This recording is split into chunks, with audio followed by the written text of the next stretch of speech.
En el nombre del Padre, del Hijo y del Espíritu Santo. Amén. Jesús, luz de la vida que ilumina a todo hombre, luz que llega a este mundo. Nosotros sabemos que tú has venido de Dios el Padre para ser nuestro Maestro y que enseña los caminos de la verdad. Las palabras que oímos de ti son espíritu y son vida. Pero quien es libre y cumpliendo el sello, tú solo, tú que diste tu vida por nosotros y la compraste para Dios con tu sangre. Danos a conocer los misterios de Dios y las inagotables riquezas de tu corazón. Descúbrenos los tesoros de la sabiduría y de la ciencia de Dios en ti se oculta. Haz que tu palabra penetre en nuestras almas, guíe por la luz nuestros pasos, ilumine nuestra senda hasta que amanezca el día y se disipen las tinieblas. Tú que vives y reinas por los siglos de los siglos. Amén. Muy bien.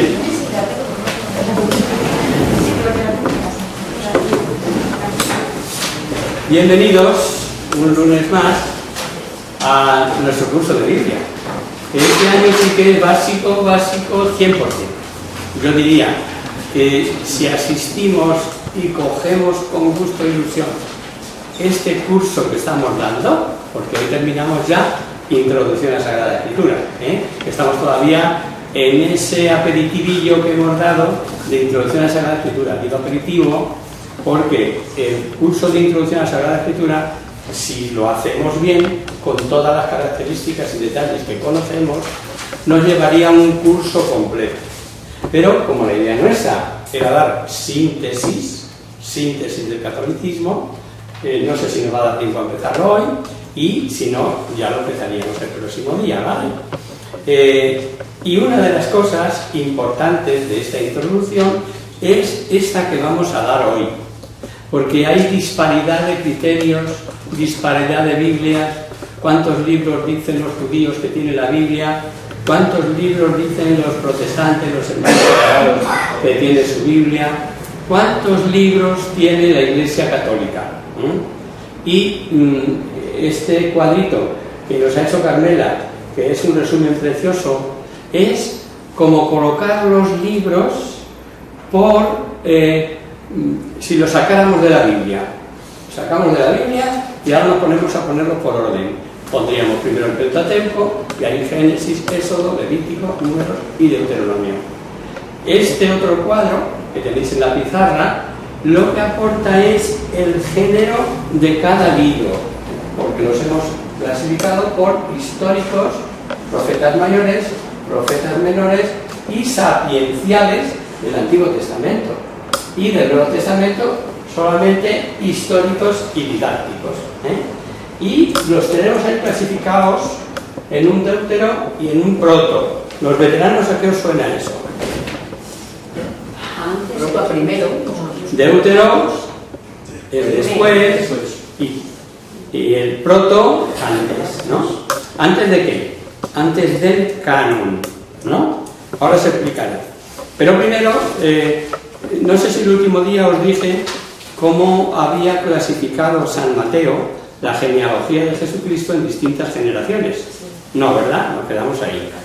Sí, hablamos de que los años de Matusalén, hablamos de, creo recordar, aparte de los años de las víctimas o de los holocaustos ofrecidos el día de la dedicación del templo por Salomón, y os decía yo que 22.000 bueyes no se matan en un momento, ¿no? Y que no lo sabría ni en toda Asia, para daros la relatividad de los números en Biblia. Estos son de verdad, estos no son relativos. La Biblia, escrita durante 15 siglos, que os dije, abarcando distintas culturas, presenta dificultades, eso ya lo dijimos. Pero gracias a la Biblia, gracias a la Iglesia, desaparecen todas. ¿Por qué? Pues porque nos podemos fiar con absoluta tranquilidad desde el comienzo. Y os decía, otro número relativo, que es curioso, pero que siempre orienta, ¿no?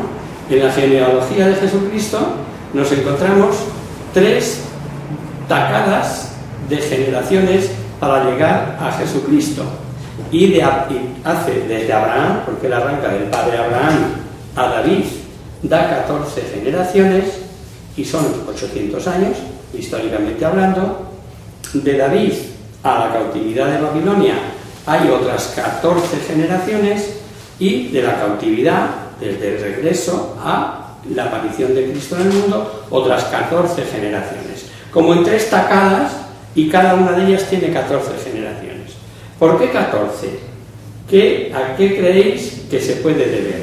Porque a Mateo le interesa llenar con números que vienen a sus paisanos los judíos de perfección. Para llegar a Cristo no hay ninguna duda, y es lo mejor de lo mejor.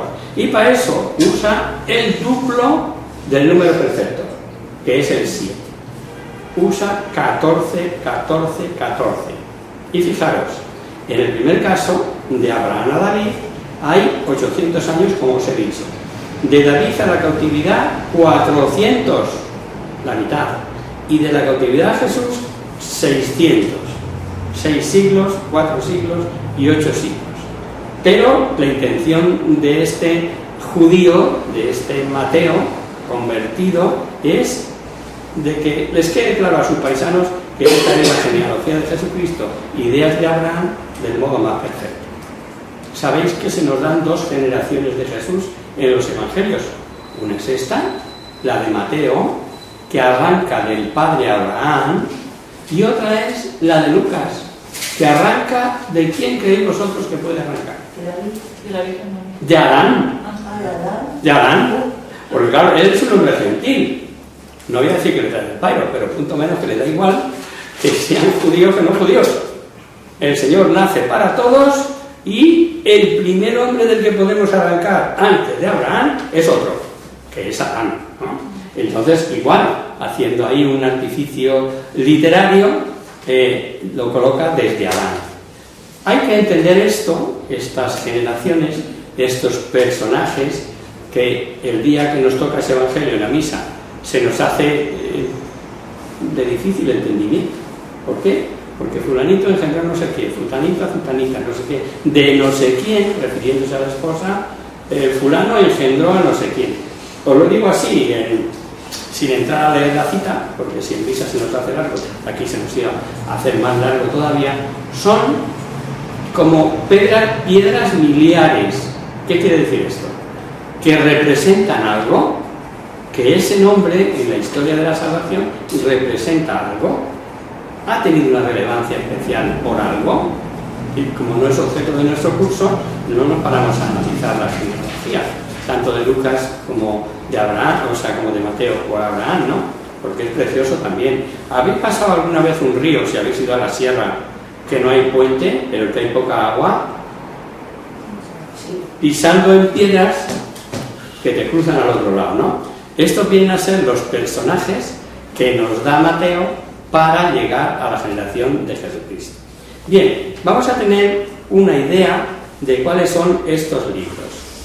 Lo veis ahí, como luego lo voy a enviar por internet, pues lo vais a tener bien, o sea, que podéis cercioraros bien. Esto, como os he dicho, son los libros del Antiguo y del Nuevo Testamento colocados de un orden no tan bien en el tiempo, que sí, pero sí en extensión, que es como están colocados en nuestra Biblia. Por ejemplo, ¿por qué está en los Evangelios y en los Hechos, particularmente en esa estantería, la primera, como primer libro, Romanos? Lo veis, ¿verdad? ¿No? Romanos, 1 Corintios, 2 Corintios, Gálatas, sencillamente por su extensión. Van de más gordos a menos gordos. Otro tanto pasa con los profetas. Los tenemos también de mayor a menor cantidad. Entonces esos, además hemos hecho otra clasificación, que es profetas mayores y profetas menores. ¿Por qué los menores son menores? Pues son más bajitos. Oseas era más bajito que Isaías, No. Por la cantidad de escrito, igualmente, igual. Entonces están clasificados de ese modo. Y, bueno, pues no es más que echarle un vistazo para que coloquemos los libros en ese orden. Pero nosotros vamos a seguir con este. Y tiene que ver con una cosa que... bueno, primero explico el cuadro, o mejor explico en qué consiste el canon, porque ahí pone protocanónicos y deuterocanónicos. Canon significa sencillamente lista o relación de libros, ¿no? Y no fue definida ni para los judíos, ni para los cristianos, ni para los hermanos separados de un golpe, de un plumazo. La historia del canon es complicada y tampoco es objeto del curso este, aunque llevaría mucho que hablar. La Iglesia, asistida por el Espíritu Santo, ha ido definiendo los libros, cuántos y cuáles son los inspirados, pero unos estuvieron antes en el canon, por eso se le llaman protocanónicos, y otros entraron en la lista después, que son deuterocanónicos. ¿Diferencia desde el punto de vista de inspiración? Ninguna. Lo vamos a ver, y lo vamos a ver con un ejemplo. O sea, lo primero que señalamos ahí, que nos sale un poco así, es protocanónicos y deuterocanónicos. De los libros del Antiguo Testamento, tenemos que los judíos admiten 17, los hermanos separados 17 igualmente. Lo vais siguiendo, ¿verdad? Y los católicos 21. ¿Pero por qué? Porque los católicos tienen 17 protocanónicos y 4 deuterocanónicos, además de algunos versículos o capítulos sueltos que también están reflejados en los apuntes que os voy a dar. Bueno, vienen aquí entre medias, os lo diré: Daniel capítulo 13, Esther capítulo 10, Marcos 16, Lucas 22-43. Sobre esto sí os llamaré la atención, porque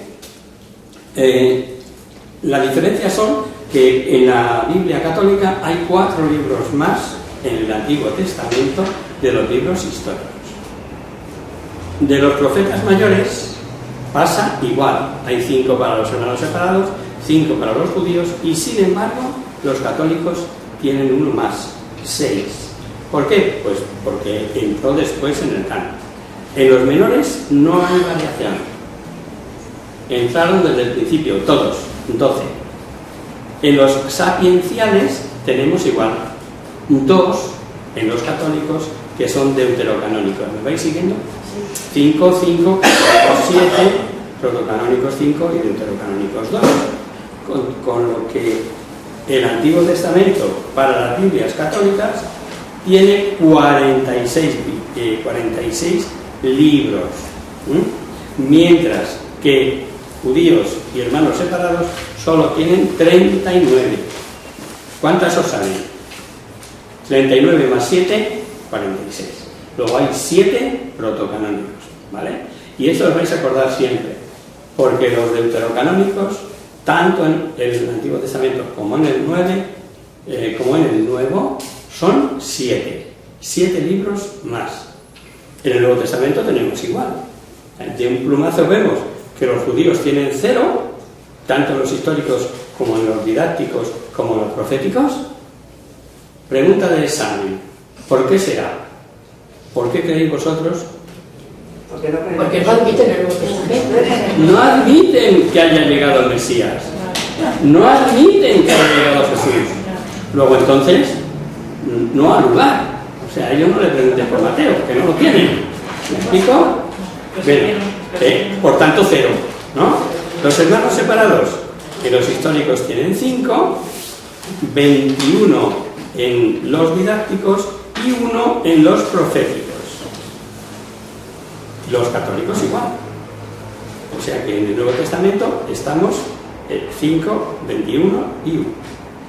Y los protocanónicos, esto acabo de descubrir que está mal, porque... sí, no, está bien, es que voy leyéndolo mal. 0 en los protocanónicos y 1 en los deuterocanónicos. en los proféticos. ¿A qué libro se refiere concretamente? El Apocalipsis. Nosotros sí lo admitimos, los hermanos separados, los judíos no, y los hermanos separados no. Bien, en total entonces arroja 27 libros del Nuevo Testamento. La suma son 73. Esta estantería, que vemos aquí, son 73 libros. ¿Qué os iba a decir a propósito de los 73? Os podéis encontrar con que algunos os digan, no que la Biblia esté mutilada, pero os digan que en vez de 73 son 71 o 72. Esto es una curiosidad, y os lo digo para los que tomáis nota. ¿Por qué? Porque se puede considerar la obra de Jeremías como un libro, como dos o como tres. Sí, es Jeremías profeta, Lamentaciones, que también es de Jeremías, y hay quien agrupa Jeremías y Lamentaciones, y entonces ya hay dos menos. Pero el libro profético de Baruch, que es el secretario de Jeremías, sería un tercero. Entonces, si a la obra completa de Jeremías la damos por el profeta Jeremías, por Lamentaciones y por Baruch como un solo libro, sería 71. Pero para los efectos es igual. Para nosotros, y como una cosa acordada con carácter general, son 73. Os digo esta matización acerca del profeta Jeremías, porque alguno quizá buscando los tres pies al gato, o por llamaros la atención de que sabe más que vosotros, pues dirán, no, son 72. Y tú dirás, sí, porque está contando Jeremías dos veces. Y el otro que sí, porque está contando Jeremías como uno solo. ¿Vale? Esto es una simple curiosidad para que sepáis a qué hay estas diferencias, ¿no? Hemos visto el cuadro y en resumen es que los judíos rechazan todo el Nuevo Testamento y parte del Antiguo, y los hermanos separados rechazan actualmente solo del Antiguo. Y decimos actualmente porque también antes y según qué sectas rechazaban Apocalipsis o algún otro libro, pero actualmente en el Nuevo Testamento estamos de acuerdo con los hermanos separados, aunque uno, que nosotros es del deuterocanónico, porque entró en el canón después, ellos lo han metido cuando les ha parecido, pero en este momento sí ya es homogénea en el Nuevo Testamento la de los hermanos separados y la de los. Pero hay protestantes que sí admiten el Apocalipsis. Eso digo. Algunos y otros no, o sea, claro. Entre los hermanos separados hay mucha variedad, hay mucho. Claro, depende también con qué iglesia evangélica. Claro, hay muchísimas. Es que hay. No sé, Inglaterra, Estados Unidos, hay un Inglaterra es otra, además. Eso es punto y aparte, ¿no? Sí. Porque eso con la desobediencia al Papa en el tiempo de Enrique VIII, dijeron de Roma, de la Iglesia Católica. Nada. Y es curioso, ahora que acaba de salir este detalle, ¿creéis vosotros que puede haber en la Iglesia anglicana, así es como se llama, de Inglaterra, algún sacerdote al que te puedas acercar a confesarte? ¿Por qué? Yo no lo haría. Tú no lo harías, pero tenés el peligro de muerte. Están por un obispo ordenados. Claro, pero tiene que ser un obispo antes de la escisión. Entonces, si ese lo ha transmitido un sacerdote y a la hora de ordenar sacerdotes otra vez, encontraríamos que hay una rama todavía, utópicamente, ¿no? Porque pasados tantos años es difícil, pero utópicamente estaría legal y auténtico, aprobado para los dos sacramentos que solo pueden ejercer los sacerdotes, que es la consagración y la confesión. Pero generalmente, ya transcurrido tanto tiempo, puede que no haya ninguno, pero nunca se puede, no se puede afirmar categóricamente. Pero bueno, yo es que os doy hasta las trampas, para que conozcáis las posibles trampas, ¿no? Vamos, en una palabra, porque es lo que es, ¿no?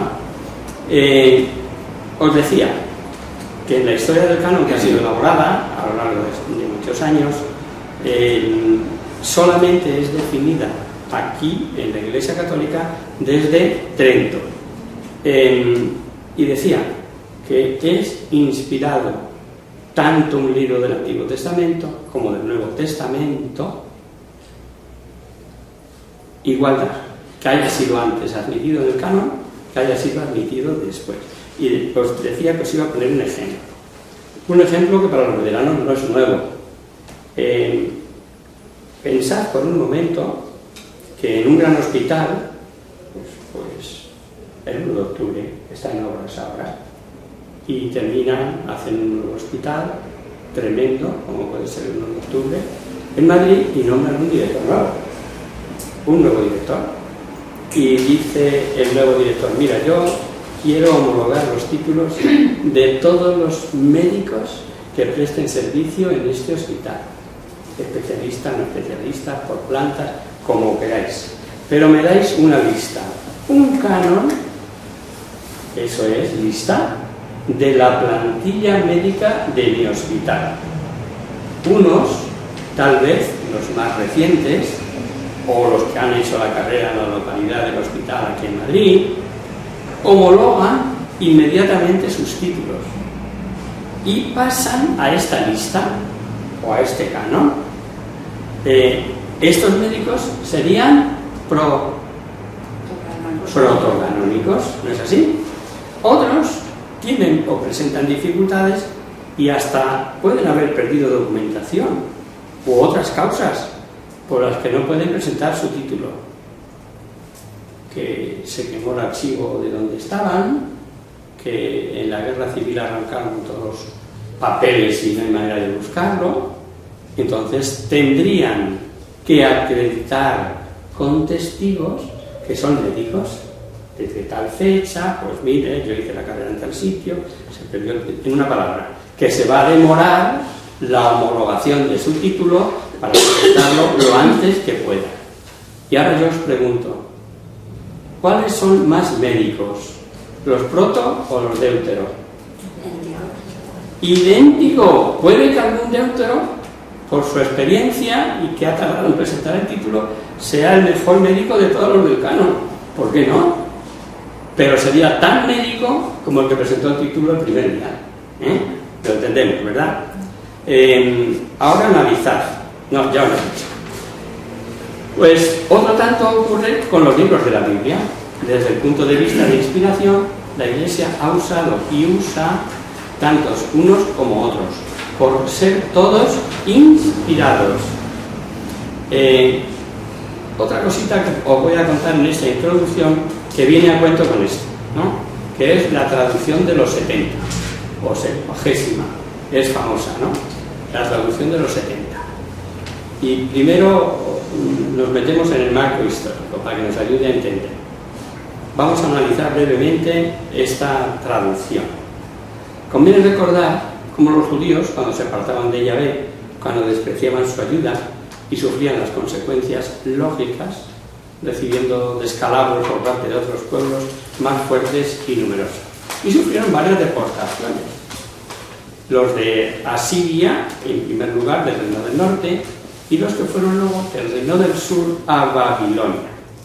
Pero eran una raza, o son una raza singular. Llegaban esclavos, llegaban encadenados, y poco a poco se hacían los amos por su cabeza gris. Dicen, yo en esto ni entro ni salgo, pero concretamente nos lo dijo el guía cuando visitamos nosotros Tierra Santa, ¿no? Él era judío, pero se llevaba como hermanos con el conductor del autobús, que era árabe. No te lo pierdas. Pero era un judío curiosísimo, porque entrábamos a cualquier sitio y cuando hacía la lectura del pasaje donde estábamos, él siempre decía nuestro Señor Jesucristo. Y dice, ¿cómo? ¿Mandé? Pero si los judíos no creen que Jesucristo sea Dios, si le están esperando todavía. Y yo se lo pregunté, me llevaba muy bien con él, o sea, le buscaba, porque las cosas se han dicho como son, no es que no encontráramos en el autobús, pero yo le buscaba porque era una fuente de sabiduría. Me regaló incluso una estampita con los granos de mostaza, lo que es un grano de mostaza, que es como una cabeza de alfiler. Bueno, me lo trajo el hombre. Bueno, os digo para que os hagáis una idea que por qué le hice esa pregunta con la confianza. Y me dijo que la historia era muy caprichosa y que él no estaba militando en el cristianismo por causas personales, bastante me dijo, ¿no? Le pregunté al que había organizado la excursión, el cura que iba con nosotros, y me dijo, es que está casado con la hija de un rabino. Dice, y sería toda una revolución, o que ella pasara al cristianismo, o que él dejara el judaísmo para pasarse al cristianismo, ¿no? O sea que, pero para que os hagáis una idea, ¿no? Pues bien, y este fue el que nos dijo, porque hizo la pregunta así un día al albur, que qué es lo que distinguía al pueblo judío. Y vino a decirnos que su cerebro, que vino a decirnos esa su inteligencia. Y a la historia nos podemos remitir. Les adjudicaron ese espinazo de tierra donde está situado actualmente Israel, que en el 80-90% es desértica. Y ellos del desierto han hecho un vergel. Y empezaron con los famosos kibús, y Europa toda ha importado los procedimientos del riego del goteo de los judíos, por ejemplo. Hoy a nadie nos extraña ya el riego de goteo, yo mismo lo tengo en el pueblo. Es una forma de que se te riegue el campo sin que tú tengas que intervenir, y más en una tierra donde el agua es contada, que tienen tan limitadísima, pues mirad cómo lo solucionaron, ¿no? Y como esas, yo me he enterado de otras después, y siempre digo, razón tenía Marcelo, se llamaba Marcelo, ¿no? Razón tenía Marcelo, ¿no? Digo, esto solo un poquito por ilustrar el tema de que llegaban a los sitios y acababan siendo los amos, o ocupaban puestos importantes en palacio, o se hacían los dueños del comercio, y se han descubierto no hace mucho unas tablillas que demuestran que en Babilonia eran los banqueros. Así iban tomando asiento en varios imperios. Cuando alcanzaban la libertad, eran más los que se quedaban en la vida acomodada conseguida que los que volvían a su querida Jerusalén. Así, cuando el edicto de Ciro, salieron muy pocos para todos los que eran, muy pocos. Eso sí, iban bien especialmente subvencionados por los judíos que se habían quedado allí. Bien, ¿esto a qué viene?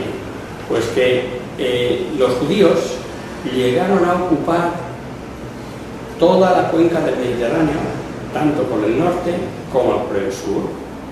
Y un buen día, pues claro, la palabra de Dios solo mantenían el hebreo original los más viejos del lugar, y siempre los alumnos, por así decirlo, los niños de catequesis, los catequistas, los que van a seguir el judaísmo, se tenían que fiar, punto uno, de lo que les decía el rabino, y se lo aprendían tal cual se lo decía el rabino, porque ninguno estaba capacitado para leer el hebreo cuando ellos estaban viviendo en España y hablaban español, pongo por caso, para no irnos a ningún otro país, o en Italia y hablaban el italiano.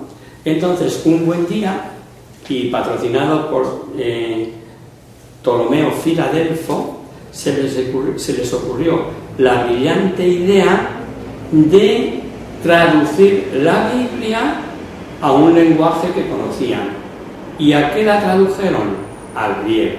¿Por qué? Porque en esto Alejandro Magno sí nos hizo un gran favor, y es que unificó el idioma en todo su imperio y exigió que todo el mundo supiera aquel hebreo vulgar llamado koiné, en el que se entendían todos y por lo que tenían sus documentos.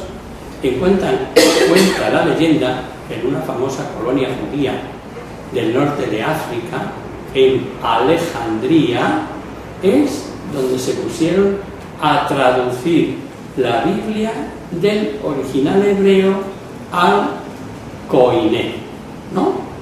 Eso en el Antiguo Testamento. Luego ya el Nuevo Testamento fue escrito todo en griego, ¿no? Pues bien, pues decía, Bueno, el año 250 aproximadamente, en la colonia de Alejandría. Quisieron tener la Biblia traducida en su idioma conocido para que sus hijos pudieran leer.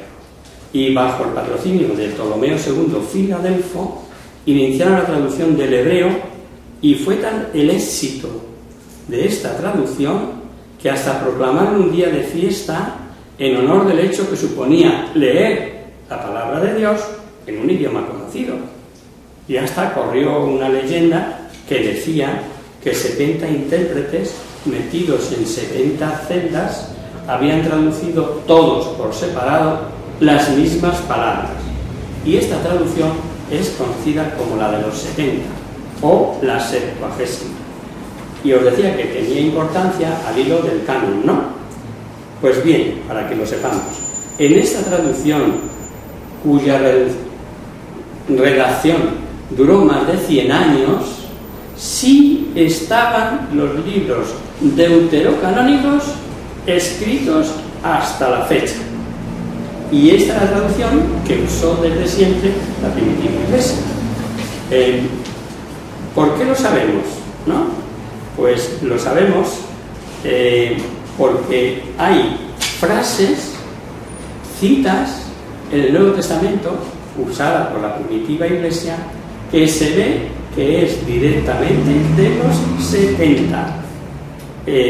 Hagamos una prueba. Uno que lea Nácar Colunga, si tenéis, y otro que lea Jerusalén. Hechos 12, 2.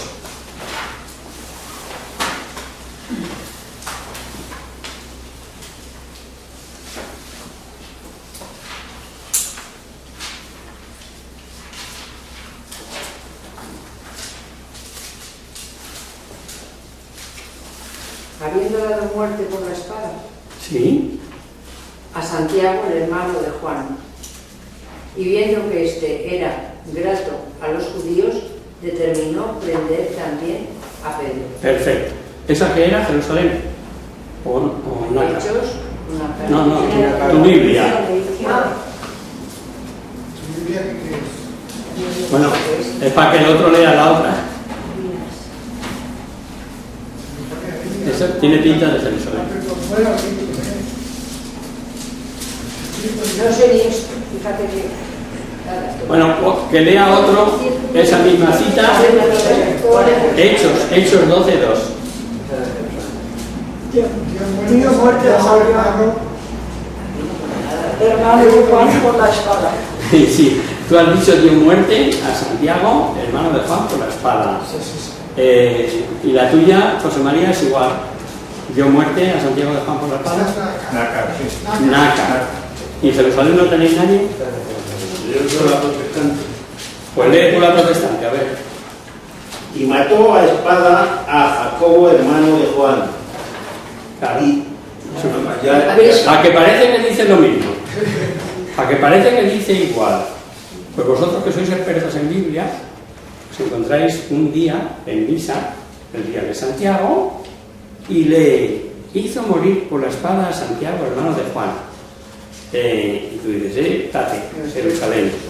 Y otro, escucha en otro sitio, dio muerte a Santiago, hermano de Juan. Las dos dicen lo mismo. Pero mientras en una traduce hizo morir por la espada, la otra dice dio muerte. Luego, aunque parece que no es nada, pero si dominas los textos, de sobra sabes de qué traducción viene. Pues bien, hay más de 350 citas del Antiguo Testamento en el Nuevo.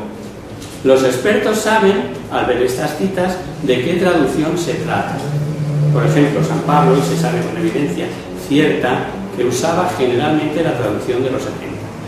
Lo que ocurrió precisamente es que como Pablo llegaba a las sinagogas y armaba la María Morena, conocedor del lenguaje bíblico, los judíos fueron dejando de lado esta traducción, aferrándose a los libros de los que conocían el texto hebreo. Los libros que habían sido escritos en griego, como Sabiduría, o cuyo texto en hebreo no conocían, como Eclesiástico, no lo recibieron en su canon, que parece que fue fijado en el sínodo judío de Jamnia después de la destrucción de Jerusalén por Tito en el año 70. Tales libros no están en el canon hebreo, son los deuterocanónicos del Antiguo Testamento. Un dato curioso: los judíos no conocían otro libro del eclesiástico que el escrito en griego, y siguiendo sus criterios no lo aceptaron. Hoy, gracias a los hallazgos arqueológicos, sobre todo de 1896, se descubrieron 3/5 partes de este libro escrito en hebreo. Fueron a prioristas que no sabían Que cuál no es. tiene el idioma. Bueno, pues ya está, no sufrir, no pasarlo No mal. será malo. No, o sea, puedes merendar y cenar esta noche tranquilo. No pasa nada. Mira, este Brígido ha leído la de los protestantes. O sea, a ver, hay que estar seguros de que tenemos en las manos una traducción buena, pero hay muy buenas traducciones entre los protestantes. Dime. Jacobo significa Santiago. Jacobo es Santiago. Por eso este año hay que saberlo. y el año pasado y este año es en Galicia Jacobeo. Sí, claro, Jacobo. ¿De qué viene? De Jacobo. ¿De qué viene? De Santiago. ¿Y eso de dónde viene? Pues de determinados... ¿era equivalente? O sea, los protestantes dicen, en vez de Santiago dicen Jacobo, ¿no? Jacobo, se agarran al original de Jacobo, pero en el propio Nuevo Testamento nos encontramos al apóstol Santiago con los dos nombres, es equivalente, tanto Jacobo como Santiago. Los protestantes cogen más los antiguos textos más que los... Claro, sí, pero Los sobre, más todo, lejanos de la pero iglesia. sobre todo los judíos. Y los judíos por esto que os digo. ¿Por qué? Pues porque les hinchaba, que le sacaba los colores a Pablo, y que iba por la sinagoga si se sabía la Biblia de memoria, y decía, jope, esto nos va a chinchar. Y fueron dejándolos de lado y se quedaron con los que conocían nada más el texto hebreo. Pero bueno, a lo que nos importa. La Iglesia, hoy como ayer, usa la Biblia entera.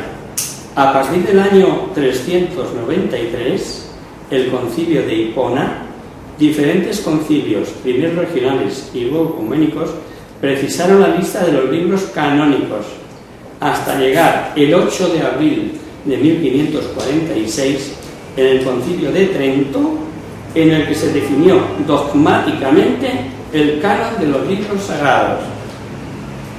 ¿Sabéis lo que significa dogmáticamente?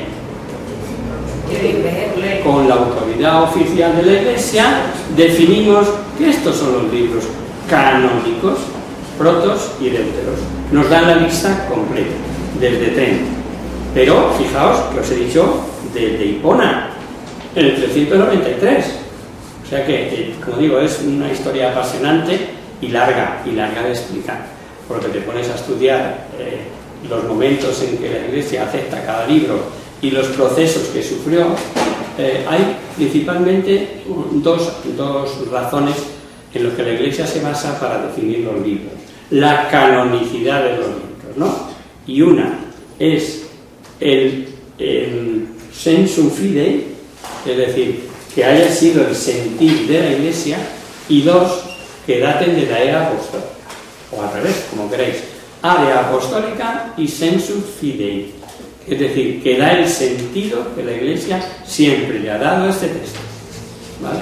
Pues no se puede explicar de otra manera, pero sí creo que ya os he dado datos como para que podáis defender esto con propiedad. Finalmente, diremos que la división de la Biblia en capítulos solo existe desde el siglo XIII por un clérigo inglés, y la división en versículos es obra de un dominico del siglo XVI. Por supuesto que los manuscritos antiguos que se conservan y de los que han traducido los escrituristas no tienen ni puntos ni comas. No es ya los escritos de letras mayúsculas, los que llaman nunciales, ni siquiera los escritos con minúsculas tienen puntuación. Para los hijos de la Iglesia no hay problema, pero para los hermanos separados la falta de puntos y comas puede llevarles a interpretar lo contrario de lo que quiere decir el libro. Igual que en la obra de don Jacinto Benavente, habréis oído de los intereses creados, es que es muy célebre, lee el doctor.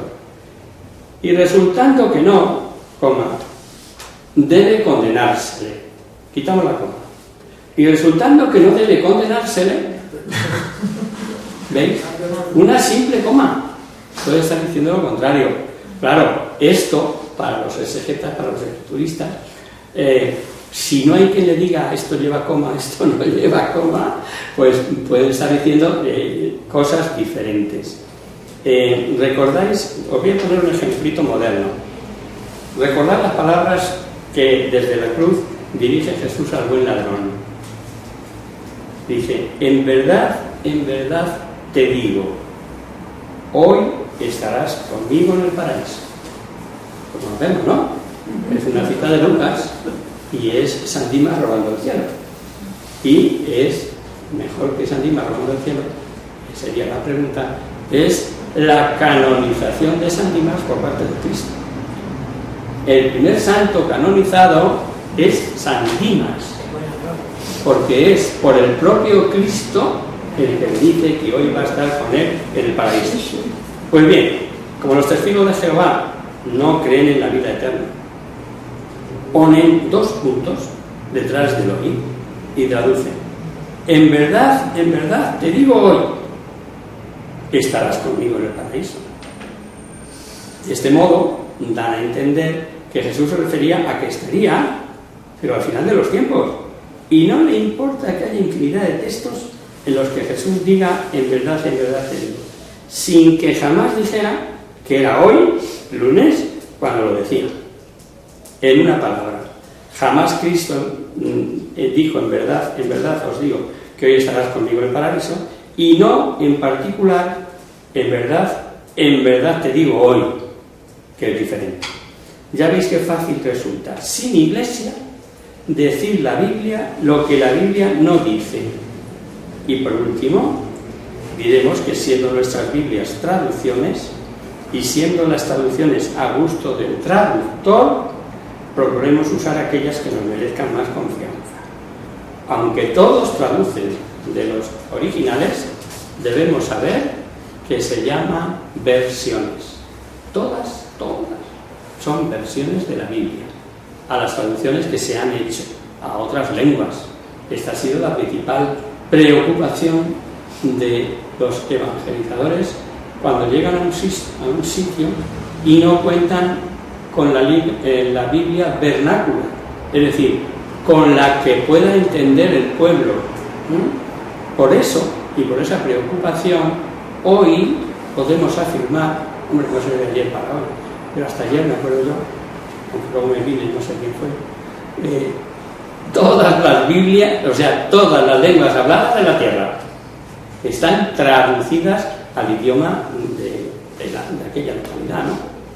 Las versiones más importantes en la Biblia son la Vulgata y la Neovulgata. La Vulgata es la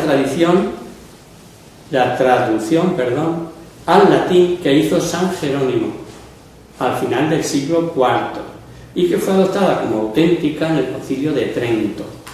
El Papa Juan Pablo II aprobó y promulgó en 1979 la Neovulgata como edición típica, que no es más que la Vulgata a la que se incorporaron los avances y descubrimientos más recientes. Esta nueva edición es la versión que sirve como base para hacer traducciones a las lenguas modernas y para realizar estudios bíblicos. Y de las que tenemos ahora, ¿cuál es la mejor, Adolfo? Infinidad. Pero, ¿cuál es la actual? Ya nos hemos ido de hora, 5 minutos, sin perdonar. La actual es la de la Conferencia Episcopal Española aquí en España, ¿no? Sobre esa ha habido unanimidad a la hora de traducir. Nos guste más o nos guste menos, porque luego también es cuestión de gustos. A mí particularmente me gusta mucho la Nácar Columna, muchísimo. Pero que sepamos que todos los libros litúrgicos, los que se usan en misa, son traducciones oficiales de la Biblia oficial de la Iglesia Católica en España, la Conferencia Episcopal. ¿Vale? Bien. Otro dato que sabéis algunos y otros no, pero como sé que os gustan estas curiosidades, que el próximo día, si quieres, empezaremos el curso ¿no? Si Dios quiere. Pero es la de que en tiempos del presidente Kennedy, que le ofreció al Vaticano, creo que entonces era Pablo VI, al Papa que hubiera entonces, le ofreció la digitalización de la Biblia y está guardada esa digitalización en una caja fuerte, una cámara acorazada a prueba de bomba atómica. También porque lo tengáis en cuenta de que no se va a perder aunque hubiera una guerra nuclear. ¿Ok? Pues venga, empezamos y nos vamos, que nos hemos ido. Hablabas de la Iglesia de Inglaterra, en los contactos que tiene el Vaticano con las demás cristiandades, con la Iglesia de Inglaterra, para unirse todos los cristianos, lo que le pidieron la Iglesia de Inglaterra al Vaticano, que por favor hubiera unos cuantos obispos anglicanos que fueran consagrados por el Vaticano, porque no se fiaban que la línea de la separación hubiera sido continuista. Claro, Y como no se fiaban, y entonces el Vaticano se negó, dijo que no, que la Iglesia consagraba a su propio obispo. Pero sí, en el seno de la Iglesia de Inglaterra, los que se pasaron al catolicismo, para hablar con propiedad, para esos Les dio validez. creó Benedicto XVI un dicasterio, o sea, un departamento dentro del Vaticano para dar acogida a esos hijos, a esos hermanos que quieren ser de la Iglesia Católica. En el nombre del Padre, del Hijo y del Espíritu Santo. Amén. Virgen, Reina del día del cielo, en cuyo rostro se miran los santos y se contemplan los santos. Haz que nosotros, tus hijos, nos parezcamos a ti, y que nuestras almas vivan honradas de esa belleza tuya, que no decae por los años, sino que brille en la eternidad. María, el sol del cielo, despierta tú la vida donde haya muerte, e ilumina los espíritus en que haya tinieblas, reflejando el rostro de tus hijos. Concédenos un destello de tu luz y tu favor. María, poderosa como un ejército, concede a nuestras vidas la gloria. Somos tan débiles y nuestro enemigo sobre tantas sagradas, mas con tu bandera nos sentimos seguros de vencer. Él conoce el poder de tu pie y tiene la majestad de tu mirada. Sálvanos, María, bella como la luna, única como el sol, temible como un ejército.